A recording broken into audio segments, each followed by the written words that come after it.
kita punya sistem osilator harmonik, tapi partikelnya itu adalah partikel mikro, dia tidak mematuhi mekanika klasik sepenuhnya ya, sehingga kita menggunakan treatment mekanika kuantum. Dan di mekanika kuantum kita hanya mengandalkan ini ya. Dan untuk kita memperoleh semua informasi yang bisa kita dapatkan tentang osilator harmonik di ranah mekanika kuantum, kita perlu menemukan fungsi gelombang ya. Jadi tetap kita menyelesaikan persamaan Schrödinger ya, minus H kuadrat per 2m ya, d kuadrat c per dx kuadrat ditambah dengan v ya, fc sama dengan fc, atau langsung aja kita tulis ini v dikurangi dengan e v sama dengan 0. Kalau semua ruasnya ya kita kalikan dengan minus 2m per h coret kuadrat, kita bisa nulis ini sebagai d kuadrat c dx kuadrat kemudian minus ya 2f kuadrat ya, kemudian v minus e. Untuk osilator harmonik, bentuk energi potensial yang bekerja itu ada ini. Jadi kita mensubstitusi ini ke dalam sini, v ini. Dan kita peroleh apa ini? d kuadrat c dx kuadrat. Pertama ini bisa kita tulis sebagai, kalau kita jadikan plus ya, berarti ini adalah 2m e terus h kuadrat, e-nya saya pindah ke depan, terus v-nya saya pindah ke belakang, jadi ini minus. V-nya sendiri itu adalah 2pi kuadrat, v kuadrat, m sama x kuadrat ya. Jadi kita akan dapat ini adalah 4pi kuadrat, v kuadrat, m kuadrat dibagi dengan h kuadrat ya. Ini adalah energi potensialnya. Jadi ini tadi saya tulis seperti ini. V minus E, kita tulis menjadi minus E plus V. Seperti ini. Ini sama dengan 0. Untuk menyingkat penulisan, kita bisa ini ya, kita bisa mendefinisikan alfa itu adalah 2pi frekuensi, kemudian massa dibagi dengan h coret.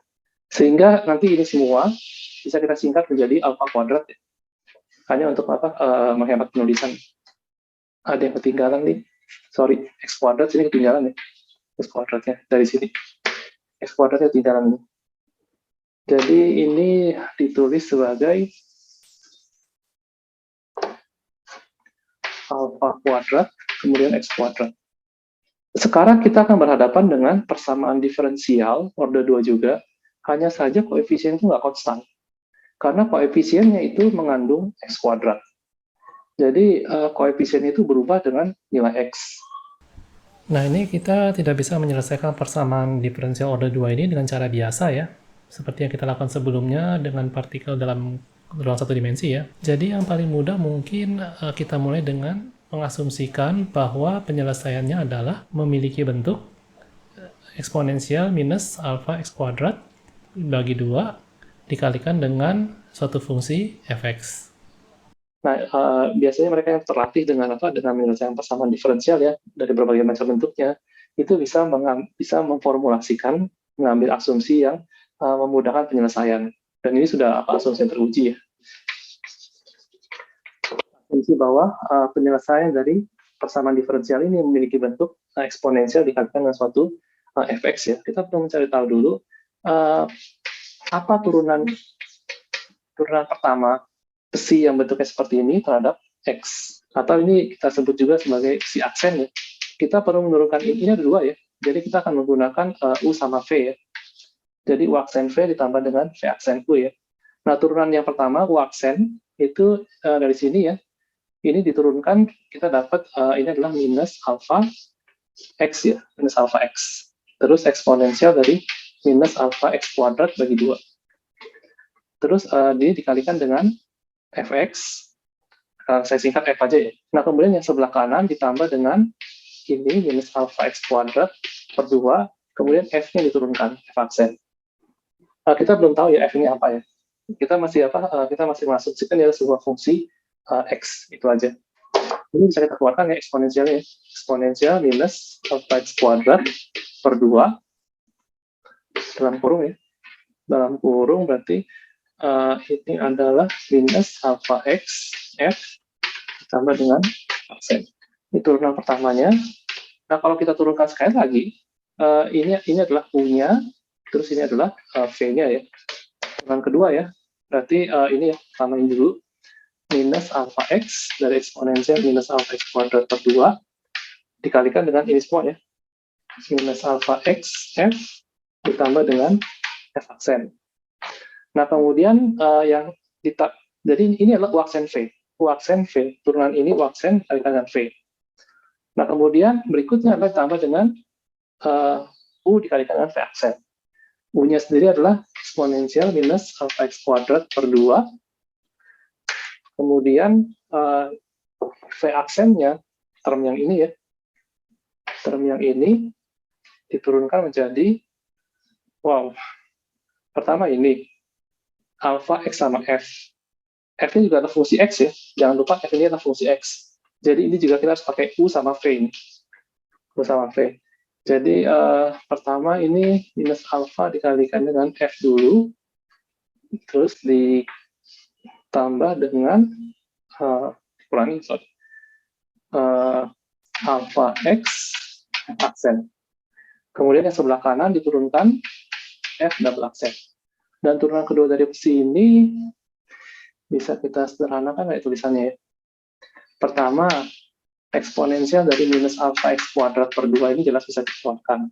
Ini minus alpha x dikalikan ke sini menjadi alpha kuadrat x kuadrat f, terus dikurangi dengan alpha x aksen.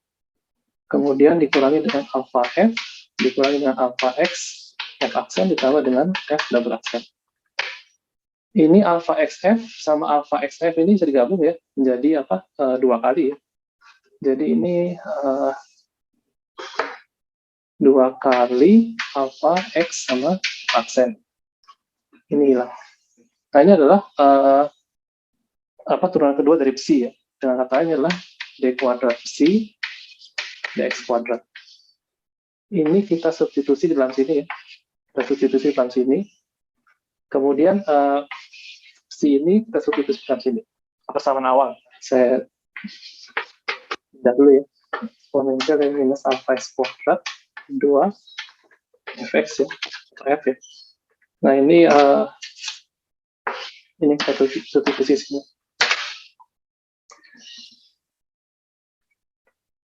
Eksponensial minus alpha x kuadrat per 2 ya.